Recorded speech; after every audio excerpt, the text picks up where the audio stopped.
Hello guys and welcome to the first of the R32 Gaming podcast. We've decided that as of 2022 we're going to open the content a little bit more. Obviously you have seen Project MX5, the most exciting of all of the content, I reckon. Because it is exciting. We'll get into that in a bit later. And yeah, we basically thought, let's do some podcasts. Because it's just us talking, but they're not going to be too long. We're not going to keep you here for 900 hours like we did in the My Ultimate Dream Garage series video, which we may do a sequel to. We are considering doing a sequel that way.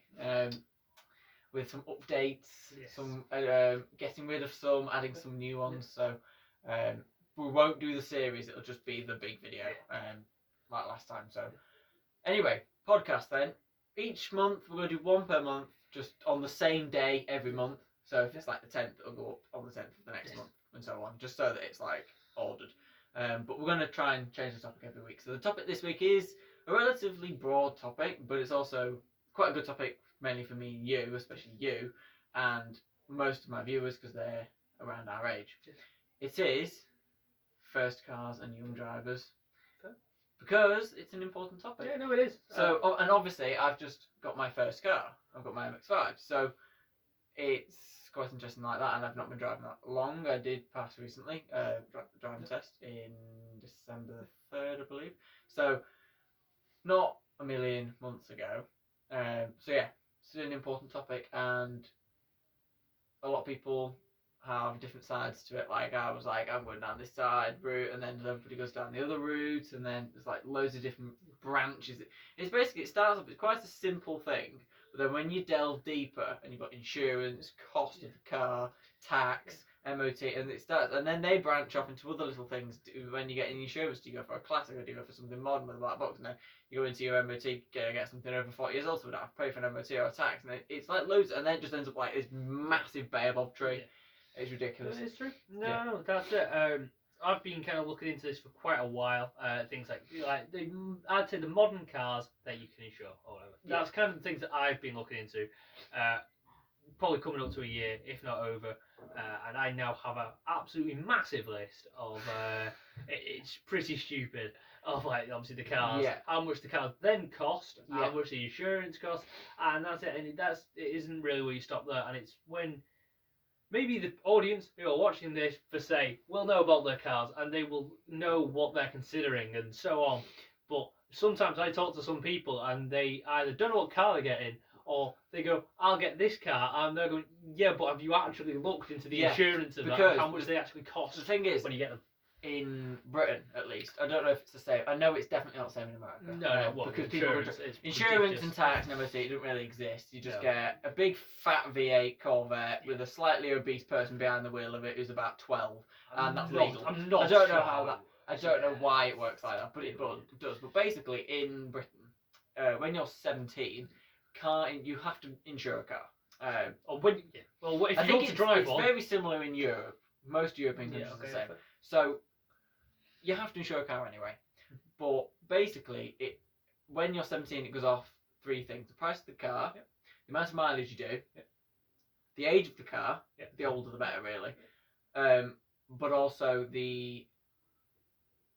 I thought of another thing and then I forgot. Well, I was going to say one thing that is considered is the amount of damage performable with the car. What engine size it has. Okay.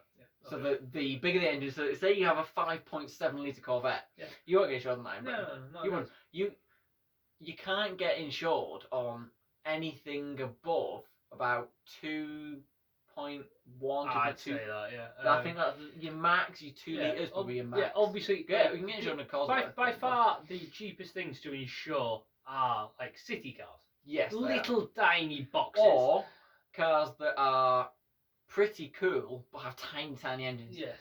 But then the problem is if you get something cool like a Suzuki Cappuccino has only got a 0.66 litre engine, that's smaller than a Citroen C1 which got a 1 litre, so it's smaller than that, so that's peanuts to insure. The problem is they're like nearly 20 grand now for a good one, which you can't afford. So the thing is, you've got these different branches. That's where do you balance? It's a matter of, do you spend loads of money getting your car because you then know that you won't be paying that much every year? Your tax might be low because of the engine size, and the insurance might be lower every year, but you're in like excruciating debt because you decided to pay out. So it's really annoying, but basically if you're under the age of 24, Yeah. mainly the age of under 21, 20, if you're under 20, insurance cost is ridiculous. Now, in America, you don't pay for insurance. I don't think it exists, to be honest. No. But, and I don't care about age, but in Britain, the average cost for somebody of 17 or 18 to insure a car is between 2,000 and 5,000 a year. But it's over that. I think it's about, the average cost is about $3,500, but that's because it ranges from $2,000 to $5,000. Yeah. And that's not for like a sports car. That's for like just a Fiesta 1 litre or a Hyundai i10 or a Golf or anything. So relatively cheap, efficient, small family car. So that's it. And I'll be honest with you, I think for me now, this is probably the best place to move on to things like black boxes, okay, and how much they can reduce your insurance, just because we'll probably mention them a lot more or whatever. So Yes. For me, what I've kind of been seeing when I've been doing quotes is for a black box, you can probably get an insurance quote for about $1,400 to £1,500 a year. That's on like the small, reasonable ones. And again, this is in my area, which I'll be honest isn't the best. No, this area around here is not real. So obviously you can get that cheaper when you're living in 5-bed detached houses, because quite frankly you can fit about 10 on your driveway. If you're one of our mates in our group who lives in the south and has a 50 grand Alpine, his dad has it, he doesn't obviously. When he comes to buy his car, it'll cost him peanuts to insure because he's literally positioned in the middle of nowhere, about 2 miles from civilization, with not a telegraph pole in sight for electricity or anything. Probably has his own power station in the back garden. I don't know. Anyway, he's wealthy enough to afford insurance anyway. But it's basically it will be about half the price. It'll be half the price because of where he's located. And in a way, you kind of see why insurance works like that, because it's probably a more likelihood either that you're going to be a douche and try and plough it into a long post, or someone else is going to be the douche. And this is how I see it. So the thing is, obviously, people say, "Oh, you shouldn't really have an MX-5 because it's a bit of a sporty car and it's dead nice, and obviously it's a good-looking car and it's expensive, and it is relatively expensive. It's worth a lot more than I paid for it, I reckon, because apart from the paint, it's terrible. So that's why it was £1,500. But people are like, "Oh, you shouldn't really have a car that's like dead showy off and low and sporty." But I see it this way: people who are douches, if they see a bright red convertible sports car coming, they will keep back. They won't come near you. Like, douchebags always crash into stupid cars. Because it's the ones they that always crash into normal cars. It's the ones that they'll reckon as well, whatever, and the ones that because they either go. So basically, what happens is, if a douchebag is a douchebag and then his back end slides and he countersteers, never countersteer. The highway code tells you to do not listen to it. Always turn the way you're going, because then basically the momentum stops. I'll explain that later. Basically, they're like either got the choice. They either hit some old grandma in a Golf, or they hit some tree. If it was me and I was in a Golf or an Audi A3 or something, I would hit the Golf. I wouldn't go for the tree. However, if there's an MX-5 coming or something sporty like a Fiat Barchetta or a Z3 or even any other form of nice car, I would go right tree. I don't want to get rid of that, so I'd go into the tree.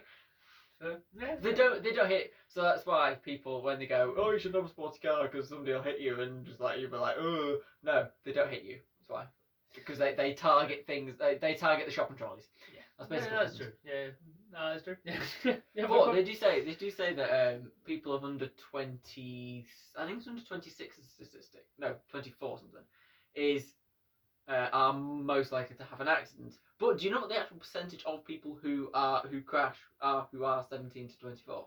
26%. However, of that 26%, about 85% are 17 to 18. Yeah, fair. So it's a massive statistic. It's there's many experiences that you can obviously look up and ask family members and have celebrities or whatever that will tell you that as soon as you pass your driving test, you suddenly think you're Hamilton. Jeremy Clarkson is one. Brian. Yeah, no, that's it. And I'll be honest with you, probably half the Top Gear presenters, ex and current, are probably, again, we'll say the same. It's just a matter of you suddenly think, because you've got your driving license, think James May ever an absolute beast. I don't think James May binned his car. Not in not in a similar situation to the others. No. Doesn't surprise me. I think Hammond had he binned his mum's car, his dad's car, his first car, second car, his first bike, his second bike, third car, fourth car, I think his fifth car, and Clarkson binned his mum's Audi 36 hours after his passed his test. But That's about Hammond lasted a bit longer before he binned his first car. Yeah. I won't be binning my car because first it's not fast enough, and secondly because I drive correctly. Yeah, well, I'd like to hope that you wouldn't want to just I don't want bin to the bin car. the car. Yeah, it's not a No. car that's you want to bin. Or No, you know it what I mean? isn't. But So, the thing is, people think that people pretend to be douchebags because they think that their car is first. It's not. I know my car's not first, but it makes a cracking racket. Oh my god, it sounds awesome. Unfortunately, you lot don't really hear the noise it makes. Because Matthew said to me today, he said, I watched the video and he said, you know how you said it doesn't do the camera doesn't do the car justice. He said it doesn't because it sounds terrible on the camera. He said it doesn't sound terrible, but it doesn't sound as nice on the camera Shouldn't or sound like loud. And why doesn't think so? That's about right. But basically, young drivers, it's a fun experience though. Yeah. Learn to drive is a really good No, fun no, of experience, course, and and you'll love it. Yeah, But the it's instructor something that I've had- still got to do. I'm Yeah. still not 17. To be fair, which there's is not very irritating. there's not a lot that it's a bit of an odd one. Like I don't really have anything to do now That's except fair. do my car up, Yeah. which is going to be enjoyable enough. I can't wait to do it up. But I think the actual learning process is brilliant, and I genuinely to this day, I've only had my license a month, but every Sunday I wake up and go, oh my god, I'm not going to see my instructor because the thing is, what happened with me is I learnt to drive with a petrol head. No, I didn't learn to drive with some fat oaf who's never driven a decent car in their life before. Yeah. Right, before we was really interrupted, what was we on about? We was on about learning. Yes, So, learning how so to obviously, I learned with a petrol head. Now, the difference between my instructor is obviously he's had every single decent car that's ever been created. Look at the list: 205 GTIs, Capris, Golf GTIs, Cosworth, Escort Cosworth, Sierra Cosworth. He's had all of the decent, proper, good drivers got. He binned a Capri on a roundabout. But the thing is, because you learn with somebody who's had sick cars, you learn to drive like a petrol head. Yeah. So there's none of that wheel shuffling that doesn't get you anywhere. It hardly makes you go around the corner. It's terrible. You don't get any of that. You don't get anything. It's genuinely it's a much better way of driving. And I think I'm a more skilled driver having learned that way than if I would have learned the learner driver way. Probably more usable. I can't think of like the term, but you know, I mean, it's probably going to come better now that you've learned that way than having to develop. Yeah, because obviously you would have to develop that skill. Whereas I can go from a diesel Peugeot into a rear-wheel drive car with no power steering, no ABS, no traction control, no stability control, and find it fairly easy and nice to drive, but also a good lot of fun, obviously. But I can find it fairly nice to drive because I've had that way of driving style taught to me rather than thinking. And I think that's why, firstly, I'd recommend it to as many people as possible, but also I think it's a far more skillful way of driving. It gives you better control of the car as well. Because you're not learning, like, you can't wheel shuffle when you change it. How are you wheel shuffle when you're going on the M6? M6! And they're getting over. It doesn't work. Yeah. You just go bang, straight over, and then bang, into the lane. It's dead easy. When you go around the corner, you can't wheel shuffle, because you'd have to start turning the wheel about a mile in advance to get around the corner. Come into a 90 degree, flick it round, down into second, scoot it round, accelerate out like a bat out of hell. That's how you change gear, change down, into a corner. Phenomenally good fun. Because every single mile of driving should be incredibly good fun. That's how I see it. So, yeah, and that's why I'd recommend learning with him if you can, if you're local as well, because he's really good fun. No, it's just a good laugh as well, just really good person. I think that's just a matter generally, kind of check your choices Yeah, for driving instructor. Obviously, if you've got, I'd definitely look out for recommendations first before you look for yourself. Yeah. And by that I mean recommendations from mouth, not Facebook. Yeah. I mean, as much as that might be applicable, Yeah. The people who've left the reviews, you may never have met before or whatever, and hence you don't really know what their viewpoint was. It's how I don't know. The point is, try and get recommendations off people who have done it. Try and get somebody who's who's going to teach you the best skills possible. I'm told to do it on. I got off-road driving lessons. Obviously, you used to as well before you could get on-road ones. So obviously, I'm now just waiting. They told me to do it and said no, because it's firstly unsafe, secondly obviously dangerous, and thirdly a lot slower than doing it at one handed like that, and because you're in a lot less in control because you're taking your hands off the steering wheel because you're doing that when you're moving it around. Hey, blue shufflers. It drives me insane when I see somebody do it on the thing and they like almost miss the roundabout. Like, you're going to China though. What are you doing? You're in completely the wrong lane because you're wheel shuffling. If you're turning correctly, you will be fine. And obviously, people do as soon as they. And I'd be down to say, I reckon as soon as people pass the test, they drop that. I'll be honest with you. I've never been taught, so I've never had to drop it. If they have dropped it anyway, then Best way I can see why. Because I know nobody the who does that once. The typical petrol head driving style is you have one hand about 3 o'clock ish, maybe lower, and then you have one hand on the gear lever. You don't take it away. I don't. I just drive one like that. One hand on the gear lever. Because you never know when you need to down change suddenly to overtake somebody doing 25 and a 50.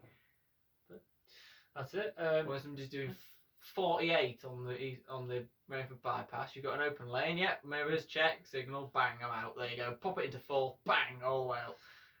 And then as soon as you get to 59, put it in 5th and cruise and relax. Go back into the inside lane, onto the outside lane. Lovely, lovely. That's it. All I was going to say as well is you did it, and I can probably see myself doing it. Provisional insurance is probably something I would recommend as well, just so you can get further experience. Obviously, provisional insurance that works just a bit better than normal insurance. However, you have to have somebody over the age of 21 that has been driving for longer than 3 years in the car with you at the time. But essentially, you can still drive the car on the road and so on. So alongside your lessons that you may be getting once a week, you can also get further experience. I was probably the only learner driver who didn't hold people up because I drove at 30 and a 30. Like, I don't see the point in speed limits if you're going to stick within the. If you're 5 mile an hour or lower, so if you're doing 25 or less, you're in my way. I will go past you. Or I will go up your bum until you speed up. Because it's unbelievably annoying. I was stood behind somebody, it was in a 50 and they were doing 25. 25 in a 50. And then when they started speeding up towards 30, it went to a 40. I was like, you cretins in your Citroen C3. It was a massive queue of traffic. I was on a lesson. Right. And it was like, that car is a BMW, which had to keep braking every 5 minutes. And I felt dead sorry for him. Then it was me, and then there was a massive queue of traffic behind. I thought, I hope they think this isn't me. It wasn't to learn, it was just an absolute imbecile. I was like, flipping. It was one of them old grannies in a Citroen C3. You know the one to kind of see over the steering wheel? Yeah.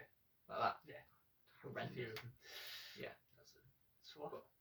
But obviously, once you then get your shiny, clean license, everyone goes, right, I want to buy my first car, don't they? Yes. Or the parents go, here you go, son, there's a car for you. With the adenoids on. Obviously, that's not happened with me. I've been able to buy my own car. There's 2 different ways you can go. You can go utterly crazy, like what I've done, and go project car, have something cool, different. Or you can go the typical way, which is cheap family car. Now, the thing is, with myself, I never want to go with anything generic. Something that's been done before. Ones that people get a lot anyway. So, for instance, Ford Fiestas, Vauxhall Corsas, things like that. Cars that you commonly see. 17-year-olds driving. Yes, I kind of want to steer away from that as much as I could. But in the same remark, I also wanted to kind of see what can you get the cheapest insurance on. Yeah. And obviously, the cars are pretty terrible. Yeah. Oh, of course. That's it. So obviously, the bone basic thing is, if you just want a cheap car, a city car is probably the best way to go. However, to get one for a cheap price, you have to go old, and they all look crap. Or you can pay about $6,000. No, that's probably a lot more. and get a half decent looking one, yes, you're going to pay absolutely nothing on your insurance, But the car's expensive. but you're going to have to be taking out So a lot of money. basically, I have not really an opinion, but the view. It's not really an opinion because it's not really one thing that people. There's quite a few people who, most car enthusiasts would probably go this way. I have the view that your first car should be the car you cherish for the rest of your life. It's one that you can kind of look back on at least. Yeah. And, Now, appreciate that's what you I'm never going to sell my car, my MX-5, because I've always wanted one. It's always been one of my dream cars. So there's no point in getting rid of it. And it's one of the most fun cars you can have, and it's a project, so it'll never be finished anyway, because no project ever is. And I'll love the road trip to go on it in a few years, which you will all see, and everything. It's going to be an absolute blast. But you should cherish your first car forever because it's the first car you owned yourself. Most people, like, the first car I drove wasn't mine. Like, I've been driving my dad's car for months. Absolutely, it was nearly a year. But that's not my first car because that's his car that I've just insured on. Yeah. My first car is the Mazda MX-5. They're not your keys. They're not. Yeah. Because when everybody goes on like Top Gear and stuff and say, "Oh, what was your first car?" and they go, "Oh, it was a Metro or a Mini." A Mini's a good one because the Minis are cracking cars anyway. So if you can get a classic Mini, superb. The only problem is they're like Good luck getting £1 million the price for them. now. Yes, that they cost a bomb. they do cost a bomb. I just want one generally. Not just first guy, just want one generally. I want a get classic the Mini as well. cost a I'd bomb. have a class. I would 100% own a classic Mini. Definitely. Firstly, if I could fit, which I can Yeah. just about, and secondly, if they were cheap enough, but they're not. So, but I always say that when people go on Top Gear or you ask them what was your first car, it's always something terrible. Yeah. Unless it's Chris Clayton's dad who had a Cortina, which is a sick car. That's In a fact, second. we went to Southport in the Shelbourne, and the owner of the hotel is quite friendly with us, and we was talking about the Mazda, and he said his first car was a Cortina. I was like, what is it with Cortinas? That's a big Cortinas have been people's first cars. Everyone's had a Cortina as the first car. It's a good car. Freddie Flintoff's dad had I think a Mark IV Cortina. Good cars. isn't it? Very good cars, Cortinas. In fact, if you can find one cheap enough, you should get one for you. First car. Very good cars, you know. And dirt cheap insurance, because they're really old. You don't have to pay MOT or tax either. So, but I would say, so what you need to do is try and do something I've got. My MX-5 is affordable, insurance-wise. We're just not doing it yet because it's a project and it doesn't need That's doing it. up yet. I'll be honest with you. I will. I could maybe name some of my top in my list because I'll be honest with you. Yeah. So what's the cheapest you've got? So let's have a look. Cheapest in this. Right, cool. So I think the cheapest I've got around is 1,300 quid. Strangely, I have been getting lower depending on what you put in. Personally, this is for a policyholder. I'm 17. I've got no year driving experience, no claims. I've put my mother as an additional driver because it actually helps. I would advise doing it. I've got around 5,000 years set annually because that's pretty Well, that's good. You mild, can't yeah. really see much go. You can't really see yourself going over it. So Mine, it's it falls on for 3. It's about good. In fact, it's probably not even Fun. going to do that in the Yeah, first. exactly. I'm going to No, do no. 1. Exactly. I hope they pay me back the money. But it's my point of I can't see me going over that threshold. Yeah, you So, will. But to be honest, I they think it's a don't. They good don't know if you have. So anyway. and also it's a matter of you will only if you do want to put that down, then you will only get lower prices. You know what I mean? Yeah, If I know. your option is Yeah. to go lower than that, it's going to be lower than The others. reason one of the reasons why my dad's car is really expensive on insurance, even without me on it, it's still a couple of hundred quid. In fact, it's more expensive on his own, nearly as expensive as it would be to insure my MX-5 in 6 months, less than 6 months, because his mileage is on for 15,000 a year, and he does achieve that, Yeah. so we can't lower it, Yeah. and it's annoying. But the problem I've got with my dad's car is, if he was going to do that mileage, why has he got a Fiesta? Yes. He should have just got an old diesel Audi or diesel works and then just run it for a million years. That wouldn't explode or anything. Right. I'll think I'll name me first 10 for a sec. Let's have a look. Right. Let's check. Right. Okay. I've got a 2006 Toyota Aygo. Terrible. Yeah. I'll be honest with you. These are all bloody They're dreadful. terrible cars. But that again, these. You never know, there might be an half But decent. the point is, the insurance goes for quite high. Quite low. Sorry. A Kia Picanto. They're alright. They're alright, you know. You Kia can get the turbo ones. Yeah, they're well, rapid. a Kia No Picanto road from, tax on well, it, do 2012. Oh, so it's not a turbo. No. A 2008 Citroen C1. Oh god, that's even worse. A 2013 Skoda Citiego Sport. Skoda Citigo. They're Yeah. good cars, those. Yeah. Very That's good it, and cars, you actually. can get them for about. I've got that for £1,450 black box. That's not bad. Yeah, that's it. The Citigos are good. I like them. Yeah. It's alright, you know. uh, Tell you what, the Monte Carlo versions, the trim level in the Monte Carlo trim, they look superb. They genuinely look very good. The all new Dacia Sandero Oh god. from 2014. Oh, You can surprisingly get them insured for 1,500 quid. Yep. A Ford Ka from 2009. How bad is this going? It's going increasingly. I The Skoda went sort of rapidly downhill, sort of Yeah. up a little tiny bit with the Kia, and then it went down again, and then up with the Skoda, and that's going plummeted now. A 2011 Kia Rio. Oh god. A 2011 Nissan Micra. Oh god. Uh, Still going further and further down now. and a 2016 Vauxhall Adam. Oh, I mean, they're a bit girly, but Yeah, they're alright. that's it. I'll cut there. Yeah, so that's it, and that has only gone up to what's that? 1,600 quid. Yeah. So that's the highest they go. That's as a policyholder with a black box. They're kind of the cheapest cars. Your left Now, hand does the mine- screenshot of that yeah, list. yeah, You can see it. Mine wasn't what I've been looking at. Yeah, it wasn't that. I fluctuate my mind constantly about Yes. what debate I can get. However, I decided looking at a DC Duster because for some reason I somehow found I could maybe get a non-black box policy for about 1,200 quid. I know. So if I can do that, I can drive an SUV at 17, which I think is a fairly nice. It's not idea. because SUVs aren't that cool. Well, I think it's a nice And they're idea annoying. to be rolling around in a bigger Yeah, car. but than they're everyone also. else. Do you know how unsafe yeah. Dr. Dusters are? Oh, my car's bigger than yours. Is Yeah, but my So- car so is, my dad's my bigger than car, yours, it's my just- car is safer than yours. yeah, And my car doesn't have a roof. yeah. So if I always my car, it's got a fiberglass front bumper and a fiberglass rear bumper because it's got a body kit on it, which I didn't put on. But it's not like a body kit. It's not like an LB Works wide body or anything. When I say body kit, I mean it's just aftermarket bumpers, and it's got no roof, and it's got a little bit of rust, and it's probably still safer than a Dacia Duster. It's just like a petty flex though for me, really. It's just, What flexing it? You're there at satellites. Hey, I'm 17 in an SUV. I'm like 17, two-seat convertible sports car. Look at me. Well, Oh, yeah. I'd be 18, but still it's nearly 18 now. there's leagues. Yeah. The point No. is, I can chat whatever I want because I Yeah. don't even know. I'm not even surfing. Basically, what I say is, But I've done my research. And Yeah. I've been doing my research for years, and Yeah. that's why I've got a list. However, it probably needs reviewing. and there everything to go back is- over. there is, right, including the MX-5 is one of the most popular for this sector. There is a small list of cars that people of 17 to 18 Yeah. can get that are interesting and a lot more different to the typical car.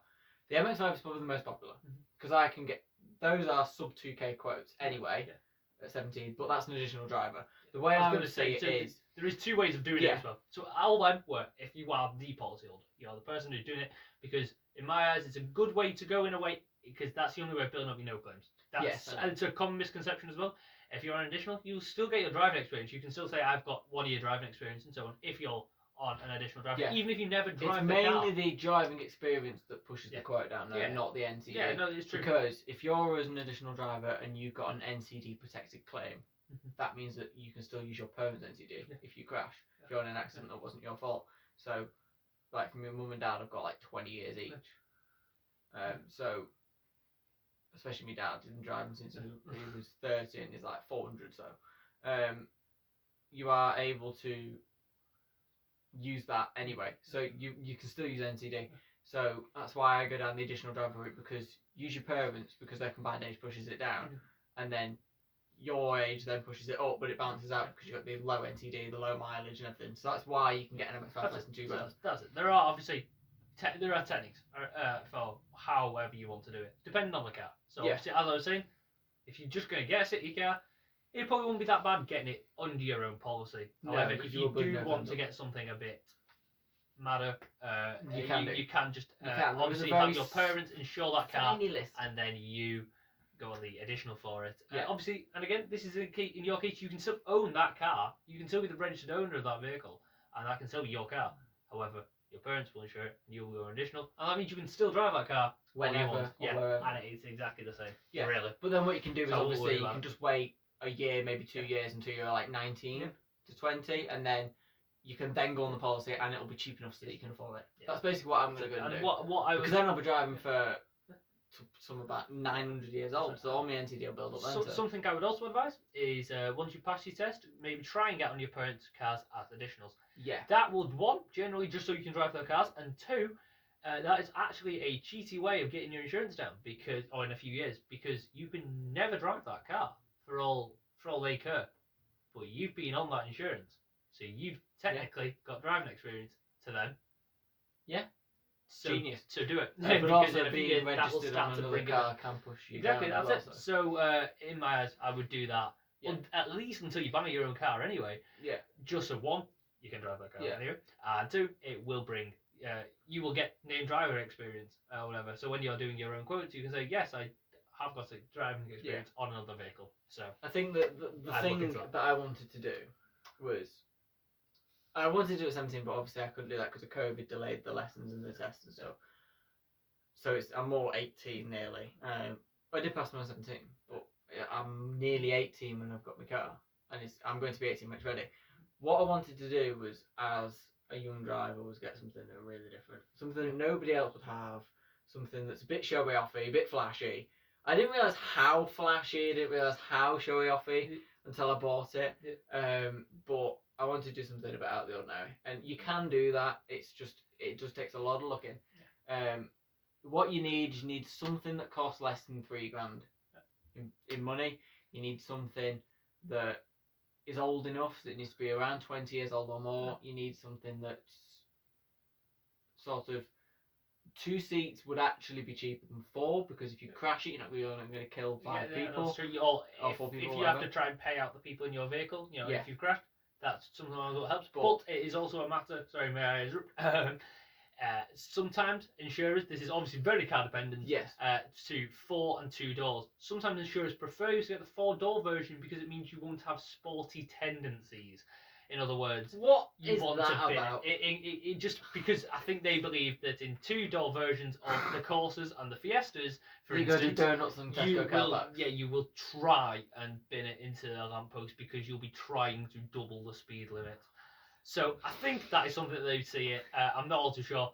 I've never really had that experience when I've been doing insurance things, but it might be a matter. So just look out for that. If you're going to debate it, try quotes on both 4 doors. And but obviously, you do have young driver insurance. That does exist. But also, if you get something really interesting, but it's not ridiculously old, and you want to go down the black box route, you can. So say, well, you can't with an NA MX-5. They don't work there. You can get black box policies. Don't know how they work when you can't fit them to the car. I don't think you can fit them because I've googled it and it says it's the MBs that can have them fitted. The MB is a Mark II.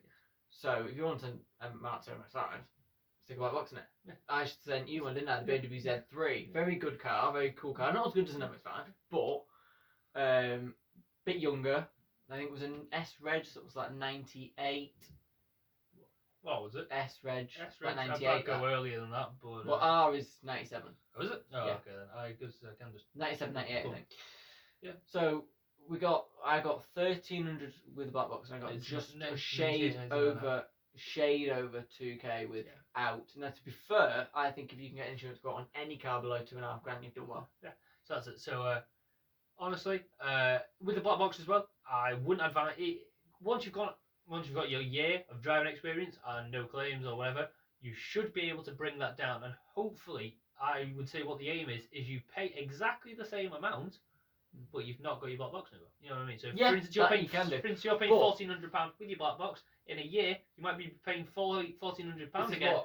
This is what I got quoted in my car. So obviously, I'm doing the additional driver route because I don't really need to do the policyholder yet anyway, because I'm relatively young, so. I got quoted. I think the lowest we got was 1,800 at the minute, 17, which isn't bad. Let's be honest. That's no black boxes, nothing. Right, that's just normal. So it's 1,800, which isn't bad.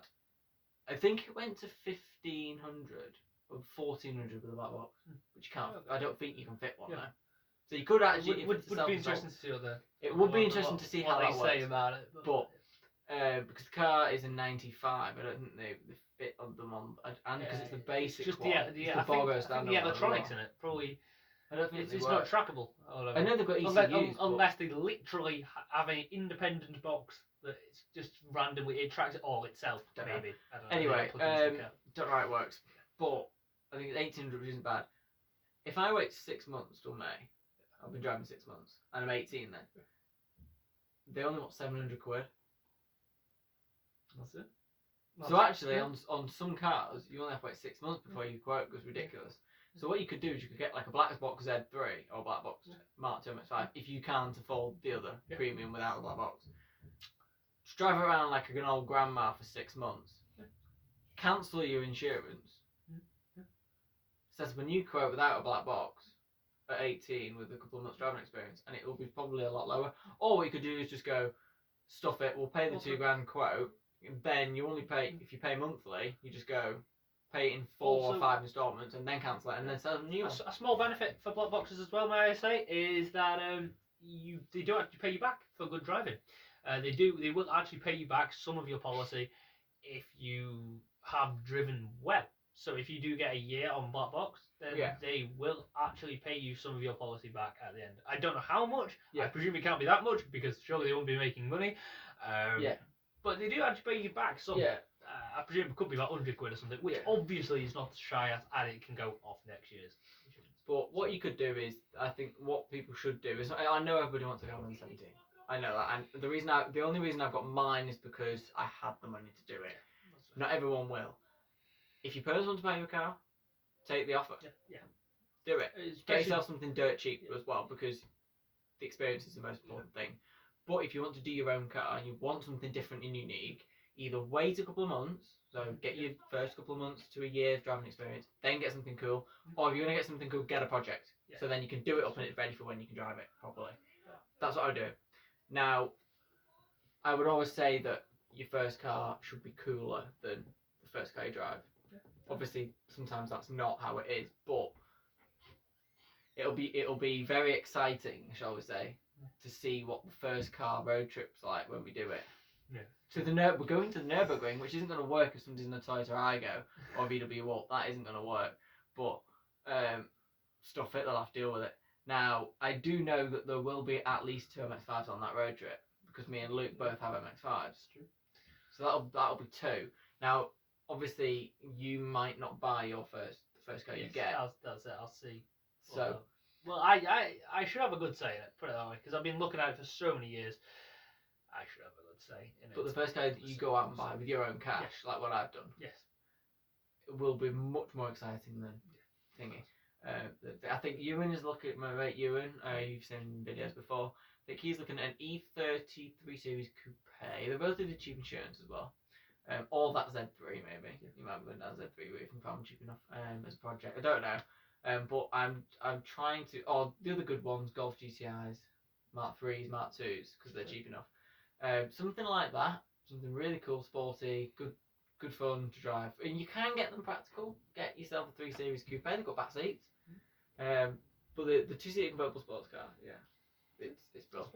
But yeah, there's a lot of different roads down it. Hopefully, we've helped you with. I think it's probably confused you even more. Yeah. Also, just if any questions, any queries or whatever, you obviously just leave them in the comments.